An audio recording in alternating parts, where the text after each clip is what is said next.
hello लोगोफोर मैयासो आं मोनसे भिडिअ बानायदोंमोन जेरावनोखि आं खिन्थादोंमोन सेल्फ हेल्प ग्रुपनि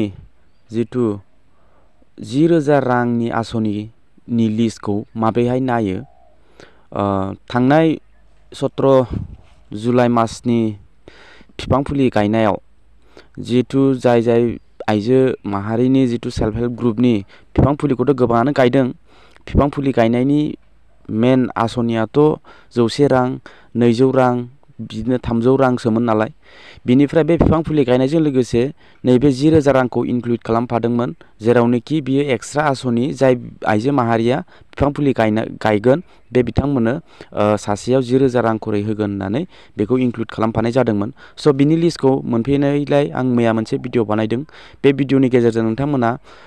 गोबाङानो गावबा गावनि ग्रुपनि लिस्टखौ नायनो रोंखाबाय आरो नुखाबायबो जानांगौ बिनि गेजेराव नोंथांमोननि मोननैसो कुइसन्स बे कुइसन्सखौ लानानै आं बे भिडिअखौ लाबोनो गोनां जाहैदों नोंथांमोना सोरबा कमेन्ट्स हरदों जोंनि डिस्ट्रिक्टआ ओंखाराखै बेफोरबायदि होननानै आङो बा क'क्राझार डिस्ट्रिक्टआ ओंखाराखै बा चिराङा ओंखाराखै दा गुबुन बोरै बेसेबां डिस्ट्रिक्ट दङ बेयाव गासिबो मोनजोबखायो लोगोफोर नोंथांमोना नायनो लानो रोङाखै स' आं बे भिडिअनि गेजेरजों नोंथांमोननो खिन्थागोन क'क्राझार डिस्ट्रिक्टनिया मायाव नायगोन बोरै नायगोन आरो लोगोसे नोंथांमोनाव मोनसे मेन कुइसन्स लिस्टआथ' मोनफैबाय दा राङा माला हाबगोन बोरै हाबगोन बेफोरबायदि कुइसन्स मोनसे दं नङा होमबा बिनि कुइसन्सनि एन्सारखौबो आं बे भिडिअनि गेजेरजों होगोन अब्ला भिडिअखौ फार्स्टनिफ्राय लानानै जोबजासिम नायलांगोन होननानै आं आसा खालामो लोगोफोर फार्स्टआवनो नोंथाङा नैबेहाय बे वेबसाइटखौ अपेन खालामनानै जेनेबा नोंथाङा डिस्ट्रिक्ट सेलेक्ट खालामबायथ' डिस्ट्रिक्ट आं बेक लांफिननानै बेयाव SHG लिस्ट आं टाइप खालामबाय बिनिफ्राय नै SHG रिपर्ट नैबेयाव आं क्लिक खालामबाय बेयाव क्लिक खालामनाय लोगो लोगो बे वेबसाइटआ अपेन जाबाय बिनिफ्राय नोंथाङा आसामखौ सिलेक्ट खालामबाय बेहाय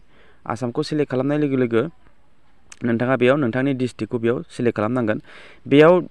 10टा डिस्ट्रिक्टल' शो जादों लोगोफोर नाथाय बिदि नङा जे बेयाव 10टाल' बेल' डिस्ट्रिक्ट होननानै जोंनि डिस्ट्रिक्ट गैया क'क्राझार गैया होननानै नोंथाङा सानदों नोंथाङा मा खालामनांगोन राइट साइडआव ओरै फैनांगोन राइट साइडआव फै बेयाव 1 2 3 4 स्टेपसिम दं नेक्स्ट थुलांबाय था नोंथांनि डिस्ट्रिक्टआ ओंखारगोन अके बेयाव बे 1 नाम्बाराव दं 10टा आरो सेकेन्ड नाम्बाराव थुलायदोलाय सेकेन्ड नाम्बाराव थुदो बेयाव सेकेन्ड नाम्बारावबो सेकेन्ड नाम्बारजों लोगोसे 20 डिस्ट्रिक्ट फैबाय 20 जाबाय बेयाव मा नोंथाङा नायनानै लानो हागोन नोंथांनि डिस्ट्रिक्टआ बबेनि आरो बेयाव जुदि श' जायाखैबा नोंथांनि डिस्ट्रिक्टआव श' जायाखैबा नोंथाङा आरो नेक्स्ट 3आव क्लिक खालामबावदो 3आव क्लिक खालामब्ला नोंथाङा नायनो हागोन नै बेयाव दङ क'क्राझार लखिमपुर माजुलि बेफोरबायदि नोंथाङा नायनानै लानो हागोन एसे दिमागखौल' एसे बाहायनांगौ लोगोफोर आं जास्ट फारसेनिफ्राय बेफोरबायदि खिन्थालांबा भिडिअ गोलाव जागोन होननानै आं मैया जास्ट बे स्टेपखौ खिन्थायाखैमोन स' नोंथांमोना दा अभियासलि मिथिबाय नोंथांमोननि डिस्ट्रिक्टखौ जुदि बेयाव श' जायाखैबा माबोरैहाय नेक्स्ट खालामनानै नायनांगौ दानिया फैदो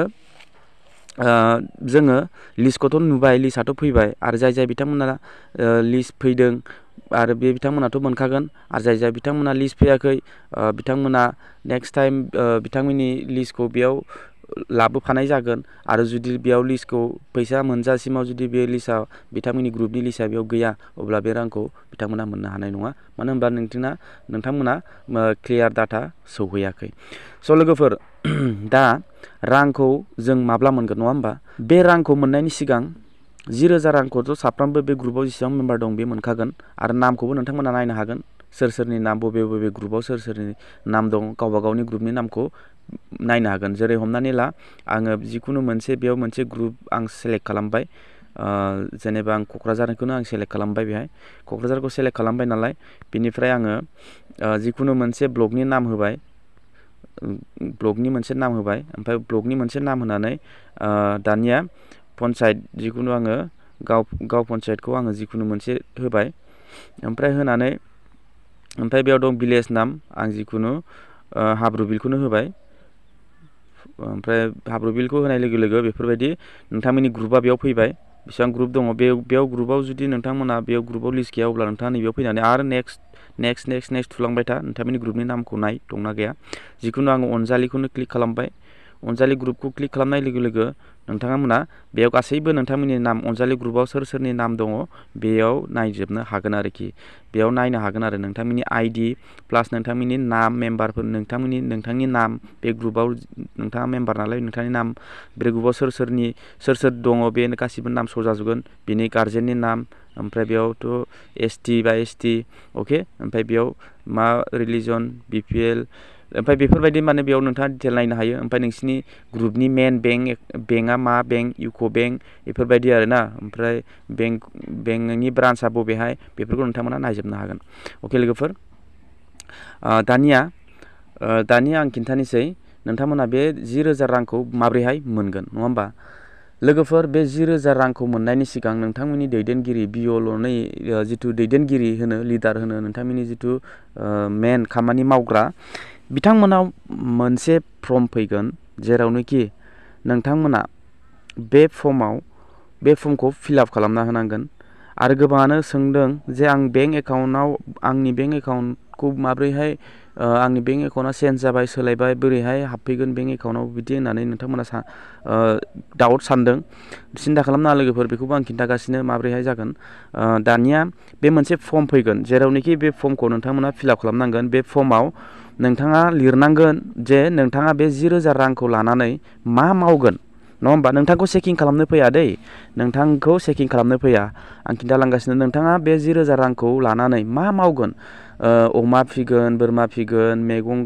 आबाद मावगोन बा जि दागोन दखान होगोन बेफोरबायदि आरोना फिसा फिसौ बिजनेसनिफ्रायसो जों गिदिर खालामलाङो नालाय नोंथांमोना साननो हागौ बे 10,000 रांखौ लानानै बे 10,000 राङावलाय मा बिजनेस मावनोसै होननानै साननो हागौ फिसा स्टार्ट खालाम बेयाव नोंथांखौ चेकिं खालामफैया जास्ट माने खालामोब्ला मोजां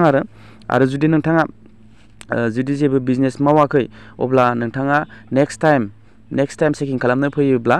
नोंथाङा आरो रांखौ मोननाय नङा मानो होनबा बे 10,000 रांजों नोंथाङा एसे एनै मावनानै देखायोब्ला नेक्स्ट टाइमाव नोंथांनो आरो 15,000 हरबावगोन माने बे 15,000आव चेकिं खालामनो फैगोन जाहैदों बिनिफ्राय दा 10,000 रांखौथ' जेनेबा मोनखागोनानो नोंथाङा जिखि माने नोंथाङा नंगौखौ होनो ना नङैखौ होनो बे फर्माव नोंथाङा फिलआप खालामखाथारनांगोन बिनिफ्राय बे फर्माव जों लोगोसे नोंथाङा बेयाव नोंथांनि संखिया फेमिलि मेम्बार्स नोंथांनाव साबैसे गथ' गथाय दङ साब्रैनि अभार जानो मोननाय नङा लोगोफोर साब्रैनि अभार जायोब्ला बे रांखौ मोननाय नङा होननानै बुंदों स' जोङो दा साथाम साब्रै साबाया जियानो जा बेखौलाय जों माने मा होनो बेखौथ' बिसोर मिथिखायो अब्लाबो साब्रैनि खम जानांगोन सासे सानै साथाम बा साब्रै जानांगोन आरो बेफोरबायदि फेमिलिबासो बे 10,000 रांखौ मोनो जाहैदों ओमफ्राय दा बेखौ फिलआप खालामखांनायनि उनाव नोंथांना बेंक एकाउन्ट जिथु बे बेंक एकाउन्टखौ नोंथांनि बेंक एकाउन्टखौ जेरक्स खालामनानै बे फर्मजों लोगोसे होफानांगौ आरोखि गावबा गावनि बेंक डिटेल्सखौ बे फर्माव हरफाजोबनांगौ बिनिफ्राय बियो साननैसोनि उनाव गोजौसिम मोनहैनायनि उनावनो बे राङा नोंथांनि एकाउन्टआव हाबफैगोन अके लोगोफोर आरो माबाफोर डाउट दङब्ला आरो माबाफोर सोंनो गोनां दङब्ला नोंथांमोना कमेन्ट खालामना खिन्थाहरजागोन आं नोंथांमोननो जि एसे सोंहरदों नोंथांमोना आं बेखौ नोंथांमोननो रिप्लाइखौ हरबाय स' लोगोफोर माबाफोर डाउट दंब्ला नोंथाङा आरो सोंहरफिनजायो अब्ला भिडिअखौ मोजां मोनदोंबा लाइक खालाम भिडिअ बेखिनियावनो बे भिडिअखौ फेसबुकाव नायदोंबा शेयार खालामनानै हो आरो फेसबुकखौ फल' खालाम आरो इउटुब चेनेलाव नायदोंबा चेनेलखौ साबस्क्राइब खालामनानै बेलनि अल नटिफिकेसनखौ अन खालामनानै हो जाहाथे बेफोरबायदि इनफरमेटिभ भिडिअ नोंथांमोना नुबाय थानो मोनो अब्ला भिडिअ बेखिनियावनो लोगो मोनगोन next video tata bye bye and take care